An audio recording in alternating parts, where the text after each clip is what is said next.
Get ready to hear the truth about America on a show that's not immune to the facts with your host, Dan Bongino. Welcome to Dan Bongino's show, our end of the week interview segment. I am proud to announce today we are going to be interviewing Don Trump Jr. in just a moment after interviewing his father, the President of the United States, Donald J. Trump, last week. Please go check that interview out as well, where the president breaks a whole lot of news. We're very proud of it. And thank you all for tuning in, spreading the word on the show. Folks, let's get right to it. Today's show is brought to you by our friends at Omax. Ladies and gentlemen, you an athlete, weekend warrior, or someone who deals with constant joint pain, back pain, muscle soreness, or arthritis, finding a natural remedy that instantly works may seem non-existent. We found one in this house, ladies and gentlemen. We'd be lost without Omax. There's unfortunately all too much pain in the Dan Bongino household. Most over-the-counter pain relievers such as Icy Hot and Bengay only focus on the cooling effects, such as menthol, which temporarily takes your mind off the pain until the pain returns in an hour or so. Folks, if you're looking to get rid of nagging muscle and joint pain immediately while providing long-lasting recovery, then you need to try the natural breakthrough pain relief solution, Omax Cryo Freeze. Paula, how much do we love this? Paula actually called her mother-in-law and told her to go find the Cryo Freeze in the other house. Ladies and gentlemen, it's like a roll-on. It looks like a roll-on deodorant. You get that unbelievable cooling sensation, and you get the benefits of CBD. A non-prescription, triple-action cryotherapy roll-on specifically formulated to block pain receptors. This stuff is amazing. Paula's neck was hurting the other day. It isn't anymore. Reduce inflammation, improve muscle and joint flexibility. It's 100% natural, CBD-powered remedy. It works its magic within 10 minutes of application and lasts up to 8 hours, much longer than over-the-counter products. It's super easy. Throw it in your gym bag, take it on the go, take it on the road, roll it on where it hurts, and ice the pain out with an Arctic Blast. Omax is offering my listeners 20% off a 1-month supply of Omax Cryo Freeze plus free shipping. This discount also applies towards any product site-wide. Just go to Omax, O-M-A-X health.com today and enter code Bongino to take advantage of this incredible savings. That's omaxhealth.com and enter code Bongino to get 20% off Omax Cryo Freeze and site-wide. Folks, you're looking to relieve muscle and joint pain within 15 minutes, go to omaxhealth.com, omaxhealth.com. Enter promo code Bongino today to get 20% off site-wide. Don't let muscle soreness continue to be an excuse for living an active lifestyle. omaxhealth.com, promo code Bongino. Feel released faster. All right, we'll get to the interview in a moment. Again, with Don Trump Jr., I'm going to cover a lot of territory, including his new book, Triggered. He fillets socialism and identity politics in his book as well. But today's show is also brought to you by our friends at Helix Sleep. Ladies and gentlemen, Helix Sleep makes the best mattresses out there, hands down. We love Helix Sleep in our house. We actually have 2 of them. We have 2 Helix Sleep mattresses because the first one was my daughter's, and my wife was in there reading my daughter books at night and was falling asleep on the Helix Sleep mattress, and I was raving about it, so they sent us another one, which we absolutely love. Helix Sleep has a sleep quiz. It takes just 2 minutes to complete. It matches your body type and sleep preferences to the perfect mattress for you. It's a custom mattress for you. You a side sleeper, hot sleeper? You like a plush or a firm bed?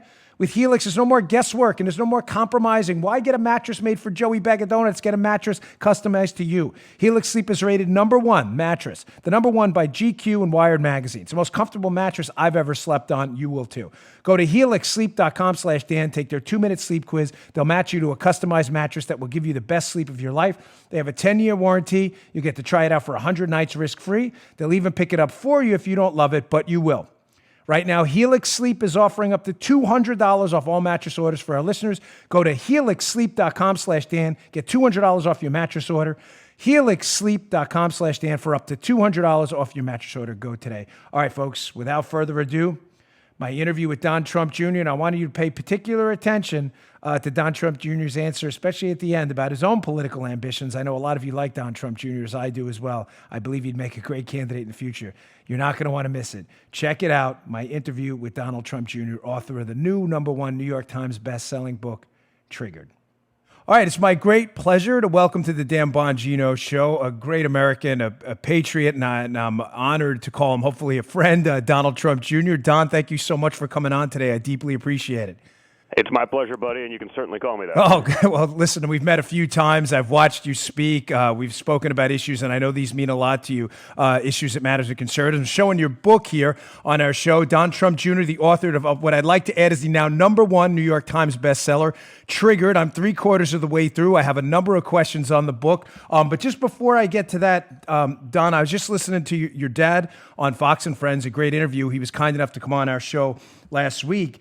And I mean, just a kind of a personal question. I know the audience, I get this a lot. How's your family holding up under this just relentless assault? I mean, we're in the middle of hoax 3, the collusion hoax, the Mueller hoax, and now this. You really are, and that's what I said. I talked about it in the book, which is I was the number 2 target of hoax number 1, right? The original hoax that started, let's call it November 9th, 2016, the day he won. It sucks, obviously, Dan. It's no fun. It's this kind of thing. But the reality is, we got the genes to program to fight, and that's what we did, and that's what we've done all along, and that's what we'll continue to do. And, again, the American people are seeing it. I'm reading an article on the way into work this morning.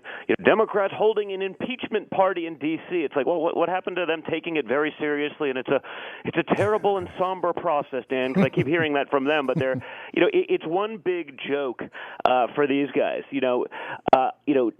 Ukraine's a big problem all of a sudden. It wasn't a problem when Russia invaded Ukraine. It wasn't a problem when Russia shot down a passenger airline under Obama's watch. Those things, that wasn't a big deal. We're not going to do anything about that. We're not going to say peep. But Trump has a conversation, and it's just insane. But again, they've overplayed their hand so many times. I mean, you've said this so well throughout that the American people no longer give these guys any credibility. I put up a tweet yesterday which literally goes, "Oh, and it's over for Trump." The first time they said that? Yeah. January of 2017. Right. Okay, about moments after the inauguration, the Washington Post wrote the article, "The case for impeachment," in quotes, on exactly 19 minutes after he was sworn into office, after the inauguration. That's about the amount of time it took Obama to be nominated for the Nobel Peace Prize. It is disgusting. It's going on under our eyes. The corruption at the high levels of these institutions is disgusting, and we got to do something about it, and we will keep fighting. So, yeah, it's no fun, but, we all have the Trump gene, and we like to fight. Well, it's interesting. Nobody seemed to care, and I'm holding up the paper article here because liberals have a tough time with digital. Ukrainian efforts to sabotage Trump backfire. From Politico, the infamous now Ken Vogel piece. Nobody seemed to care about Ukraine then either, Don. I mean, as long as Ukraine and Ukrainian officials, we now know, documented on the record, it's not a conspiracy theory, were working against your dad, it was practically celebrated by the left. Quite odd, huh? 100%. But the problem is now they're pretending like this has been debunked. No, it hasn't. It's only been debunked because it's convenient for them to say that it's debunked. Yeah. But that's the way it works. I mean, there's a double standard in all of this reporting. The Democrats and the mainstream media are one. Okay, the mainstream media there's no longer a pretense of objectivity. They've just decided, hey, we are going to be the marketing wing of the Democrat Party. We're going to say whatever it is that's possible to do that. It's why they have no credibility. They've literally I was a part of 3 of the biggest bombshells of the last 2 years, right? Apparently, where I apparently got WikiLeaks before everyone else because Adam Schiff, or one of his lackeys, changed the number on the date of the email. They erased a 1, so a 14 became a 4, so it looked like I had the emails from WikiLeaks 6 days before rather than 4 days after the rest of the world.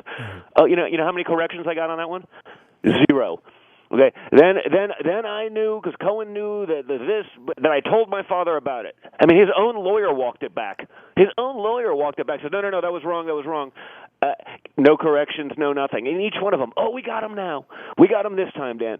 Yeah, they're just hoping to get him on anything. And if only they had the same sort of scrutiny over the people at the top of the FBI. I don't mean the door kickers. Those guys come up to me on a daily basis, Dan, disgusted. They're like, I can't believe what these guys have done. I can't believe they'd tarnish our badge. And it's not the door kickers. It's not those guys that are actually doing the real work, carrying badges and guns. It's the lawyer schmucks at the top that have been politicized, and it's the same thing. By the way, you see that with so many of the military brass. You see that with the Vindemans. The amount of vets that I know, whether it's the Rob O'Neills who are speaking about it being, this is the guy that we all hated when we were in the military, It is truly sick, but because he's a leftist, because he's giving the Democrats exactly what they want, he is beyond reproach. It was Bob Mueller. Right? Bob Mueller wasn't there because he was a great or competent prosecutor. Bob Mueller was chosen because they could say, hey, he's the former head of the FBI, Dan. He's a decorated Marine. Trump can't touch him. Trump can't criticize him, even though the process is purely politicized. Trump can't touch him. Okay? Then you put him on the stand, and you realize in about 30 seconds, oh, my God, this guy's about 30 years past his prime. He has no idea what he's talking about. It doesn't even appear as though he read the report that bears his name. Right. And again, these are why I wrote a book. I was able to put this thing in long form. They could take my Twitter account, and you can only say so much in 280 characters or less. So, I put it in 300 pages, and, so far it's worked out pretty well. It's been a bestseller for 2 weeks in a row. We're talking to Don Trump Jr., author of the book, as you can see here, Triggered, an absolutely fantastic book. It covers everything from targeting on YouTube to identity politics to socialism to what I might add is Don Trump Jr.'s version and his story, the inside scoop on what happened with the collusion hoax. Folks, please pick it up today. Don, how do you feel about last night, breaking news, obviously a leak to CNN and the Washington Post to take the edge off what I believe is going to be a damaging report? I don't want to be hyperbolic, like, see everything to your dad is a bombshell. I'm so tired of that nonsense. Yeah. But it appears it's going to be damaging. The IG report, a leak last night that an FBI line lawyer may have manipulated evidence against Carter Page to further a warrant to be able to spy on essentially who was at one point an operative inside the Trump campaign. How does this make you feel? How about it's about time? Yeah. I mean, Dan, go back on my Twitter feed. I mean, we've all been talking about this. All conservatives have been suspecting this for so long. They wouldn't touch these guys because they're above reproach. Again, you can be John Brennan and you can go lie in front of Congress, and what happens? Nothing. But if you're a Michael Flynn, a decorated general or something like that, you screw up because you can't afford their tactics. Don't forget, their tactics weren't about the law. The tactics were about getting people in there long enough. A guy like Michael Flynn can't spend millions of dollars on legal guys to be able to go in there and be able to make sure that they have everything. So he went in good faith and probably screwed up whatever it may be, and they'll destroy his life for it. Remember, he's on the conservative side. He was on Trump's side, so he doesn't get the same benefit of being above reproach. It's not just the FBI. It's all of these institutions. And someone's got to start investigating the investigators because it's run amok. You've seen what's going on with Comey, with Brennan. The list goes on and on and on, whether it's Susan Rice, whether it's the outrage of last week, which was me apparently outing the whistleblower even though his name was in the article. His name was in the article that I retweeted. And it's I'm outing the whistleblower. I'm like, I don't know. I saw him on Drudge 4 days ago. Like, we're pretending that we don't know who this guy is still? Like, what are we, children? And meanwhile, Don, didn't CNN go hunt down a woman down south who put out a meme about, defending your dad? I mean, these are a woman an innocent civilian. And, I mean, it's so ridiculous. Well, no, it goes worse than that, Dan. I mean, so the outrage was that I apparently outed this guy, even though he's on Drudge Report. So I out him. They weren't mad that I outed him. They're mad that once you did, people could see, he was Joe Biden's guest at state dinners. He's friends with Brennan. He's in the photograph crying like a petulant child outside of the Oval Office the day after my father won. This guy isn't the quote-unquote humble public servant they're trying to make him out. He's a CIA partisan hack that's been, that's on the other side, and they don't like that out there because it makes their narrative go worse. You could see them crying about the outrage that I was a part of a few weeks before because I was speaking at a conservative conference down in Florida, was that there was a meme, literally a cartoon meme. I didn't even see it. It was shown in the back room on a laptop to 8 people, literally 8 people. It wasn't played, and it depicted they put little avatars on a cartoon, like a Tom and Jerry thing, I guess, and it was violence against the media. And there's outrage, front page of the New York Times, all these outrage, the violence against the media from conservatives.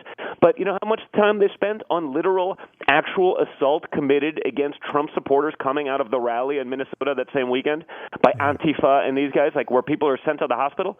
Zero. Yep. I mean, they were upset about a cartoon, but they're not upset about actual violence against Trump supporters. Because guess what? If you're a conservative, if you support Trump especially, you know what? It's okay. They probably deserve it.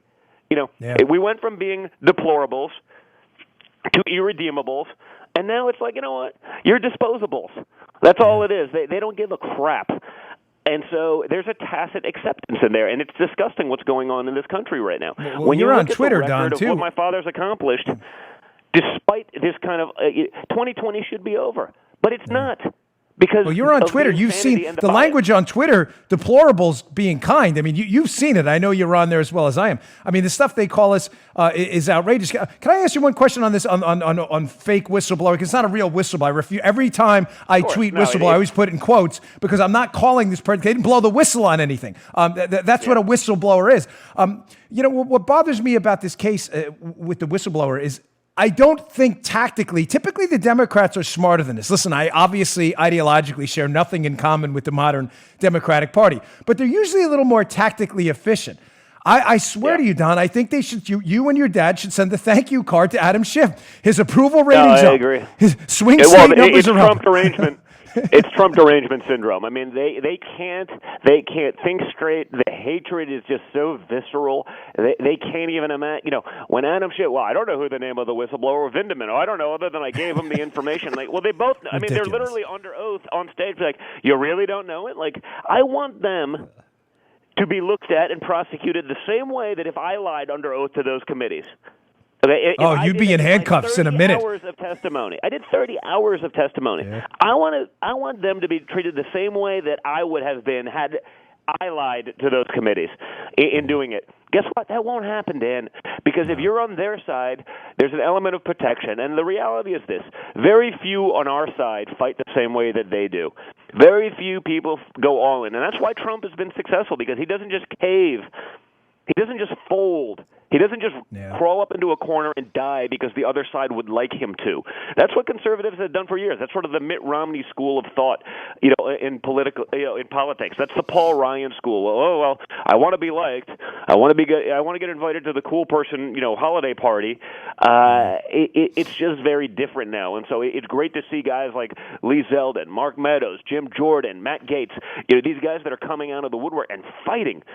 God knows we need that in our party for a change, and Trump created that. Well, I think they understand these guys, and I'm with you, by the way, Don. I was under the impression in the past, and I still am with respect to, unfortunately, all too many people, a lot of Republicans up on the Hill are really Democrats, but no Democrats are really Republicans, and that's been the problem for a long time. But 100%. I think they understand that if they're allowed to take your dad down, and this is unquestionably a soft coup, anybody telling you otherwise is quite frankly, delirious. I think they understand if this is allowed to succeed, there will never be another Republican president again allowed to stay in office because they'll have a successful model. So you're seeing they've tried guys this with every Republican. It's just the hatred for Trump is that much more. They don't like someone who's unconventional. The reason my father has been successful is he doesn't just follow the talking points from some bureaucrat stiff who's never done anything in the real world, who sits in a place for years, but is all of a sudden a subject matter expert, not because they've had any successful policy, whether it's the Ukraine or Russia. They haven't made any strides, but they're sitting there, and then they're outraged that he doesn't just blindly follow their incompetence, that sort of Einstein's definition of insanity, doing the same thing over and over and over and expecting a different result. Trump doesn't do that. He handles things differently. He always has. Just look at the way he speaks, look at the actions he's done, and then more importantly, Dan, look at the results. There's a reason we're getting the results that we have for the first time in decades. And it's not because he's following the talking points. It's not because he's following the status quo. He's not doing what they've done, which is fail for decades, and that scares them. Yeah. Well, we're talking to Don Jr., author of the new book, #1 New York Times bestseller, Triggered. Again, a fantastic book, highly recommended. Don, in the book, you absolutely slam identity politics. It's a terrific portion of the book. And in relationship to that, you and your father have throughout your life have committed yourself to causes all over the spectrum, regardless of color, race, creed, whatever, through your charities. And again, a personal question, but it relates to policy as well. How does it make you and your dad feel? I mean, listen, the Democrats are always concerned about feelings. No one seems to be concerned about your dad's feelings, but this is a genuine question. So your father's record, you have record low minority unemployment, black unemployment, Hispanic unemployment. He has made a concerted, vocal, public effort to recruit minority voters and make them feel welcome in the White House. And yet, the media turns around and disingenuously calls anyone associated with the Trump orbit without any evidence whatsoever, matter of fact, with counter evidence, racist. I mean, probably the worst thing you can call someone. I got to wonder, how does that make you and your dad feel? Well, listen, it sucks. And the reality is this: he's the first conservative to sort of break from those norms. I mean, you think that prison reform was a Republican talking point before Trump made it happen? You know, I watch the Democrat debates, and they talk about all that injustice. I don't know, Joe Biden, why didn't you do something about it for the 50 years you were there? Like, what? You know, why? Well, you're going to do it now? What about the last half a century? What would you do? They talk, you know, and I see that. And I mean, hey, I wrote about it extensively in the book, but half the people that are out there leading the charge of racism and all this stuff, hey, I'm like, that's funny. We weren't so racist when you're having dinner with us 5 years ago. You weren't so racist at the Apprentice finale when you're hanging out with us backstage, taking pictures back and forth. You know, I saw that over and over again. And, you know, my father nailed it. I tell the story about sort of the last moments that we had with him before he announced, that he was running, before he announced his candidacy back in June of 2015, and we're going down in the elevator together as a family before he sort of walked over to the escalator to do this sort of, infamous, approach to the mic, and he just looks at me and he just goes, "Now we find out who our real friends are." And he nailed it. Like, there was no truer words have ever been spoken, meaning he knew exactly what was going to happen. He knew how vicious it was going to be. He knew how many quote-unquote friends would turn. Guys that have said incredible things about his past, all of a sudden now all that's forgotten, and they're conveniently hiding away from these things, whether it's Al Sharpton, whether it's Jesse Jackson, whether it's half the rappers that used to write about him and used to hang out with us. Like, all of these things, he just knew it. And what's cool and what's sort of more the measure of the man, Dan, is that he said that to us before he announced, but he did it anyway, meaning he knew what was going to happen. He knew exactly what was going to happen, and he did it anyway because it was worthy. It was important, and it had to be done, and it wasn't going to get done with conventional politics. It wasn't going to get done by whoever else would have been the Republican nominee. Any of the other Republicans up there, how many of them would have stood with Kavanaugh under those accusations? What, Jeb? He would have lasted for about 3 seconds, maybe less, before he rolled over, allowed them to steamroll this guy, destroyed his life, pulled the nomination for the Supreme Court, and moved on. And then they would have done it to the next guy and the next guy, because there is no limit to what the left is willing to destroy. They did it to Kavanaugh. A guy that the only thing I'd ever seen from him prior to that was him working like a soup kitchen every Sunday for the last 20 years. Right. They did it to a kid like Nick Sandmann, 16-year-old kid who did nothing.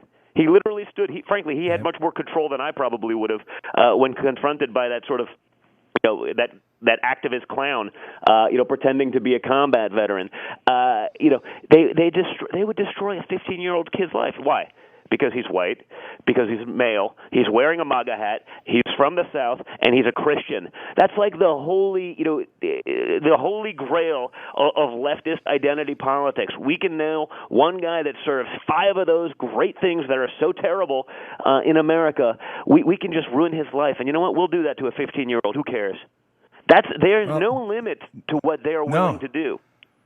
No, there isn't. The moral depravity, I jokingly call it TDS level 6. I just fabricated the number because they fabricate the charges against your dad. One of the things I saw recently, which I found fascinating, is approval ratings in the black community for your father are nearly double what they were even at the high point of prior Republican presidents in the last 2 or 3 decades. So I have to tell you, Don, I don't think the attacks against the fake, disingenuous, I would call them, and I mean this, evil attacks, because there's really nothing worse you can call someone than a rachist. It speaks to a level of ignorance your father doesn't have. I don't think they're working at all. One, I know we're short on time, but your book, another chapter of your book, you just fillet socialism, and you relay some experiences from family members of yours in Czechoslovakia. Yep. Listen, with this far left bent of the Democrat Party, Elizabeth Warren talking about, at one point, I kid you not, close to 100% tax rates, confiscating the wealth of millionaires, of which, by the way, Bernie and Elizabeth are of that class. I got to believe this plays well for your father out there, this class warfare strategy the Democrats are engaged in, because that's not America. America's not an envious, jealous place. No, 100%. And again, like I get it. In 2019, I got to caveat everything I say with yes, I get it. I'm the son of a rich guy from New York City, but my mother escaped communism. As a child, my grandfather, who was a blue collar electrician from over there, said, "Hey, the blessings, the experience, the freedoms that you have in America are so incredible, but you have to see the other side." And so he took me from like the age of 6 over there. I have friends. I spoke the language fluently. I used to spend 4 to 6 weeks there every summer. Before the fall of communism over there, and like I've waited in those bread lines, Dan. I can assure you, they're not awesome. Like it's not this great system, Right. So I always say, Right. If the Democrats, they'll get up on stage and tell you that $93 trillion, 15 times U.S. government revenue to stop farting cows and air travel, that's a wonderful plan that will magically pay for itself, like the Green New Deal, right? They can get someone to say anything, no matter how stupid it is. They'll get someone to sell it. How come they don't have someone from Eastern Europe who lived under communism, from former Soviet Union, from China, from Cuba, from Venezuela? How come they can't find one person who's actually lived under communism and extreme socialism who will come here and say, no, let's bring this stuff here. Let's bring it here. It's wonderful. It's been so good for my country. They can find someone to say anything, and they can't find that. There's literally not a single person who's lived under these systems who will vouch for it and say we should try it here. And yet it's no longer a fringe element of that party. I mean, it's always been out there. Yeah. But like now, it's literally the leading candidates. They're all basically socialists. They're all basically going there. And my 93-year-old grandmother, who is still alive today, who lived under those systems, and this is not a soft lady. This is someone who escaped, who hid in the basement of her farmhouse during the Nazi invasion during World War II for 2 years. This is someone who lived under 40 years of communist occupation. She calls me to this day in tears because she sees CNN over there. There's no conservative outlet. Don, you can't let them do it. It always sounds so good. Everything's always for free until it's not. This is a woman who's gone through a lot, who's in tears, Dan, for fear of her grandchildren, me. Okay, my kids, horrible. Her great-grandchildren, for fear that she knows what this bait and switch is all about. She knows what these big government policies do in the end. She's lived it. She knows how terrible it is, and she's been through a lot, and she's in tears every few weeks saying, you can't let it happen. I'm like, trust me, I'm out there fighting. She doesn't see that because she doesn't get the alternative viewpoint. But it's scary stuff, and that's my motivation. Yeah, it's a powerful part of your book. Again, we're talking to Don Trump Jr., author of the #1 New York Times bestseller, Triggered. How great does that feel, by the way, to have the New York Times have to put you #1? I think that's just fantastic. Oh, man, I know to be a fly on the wall when that happens. So they do the whole thing.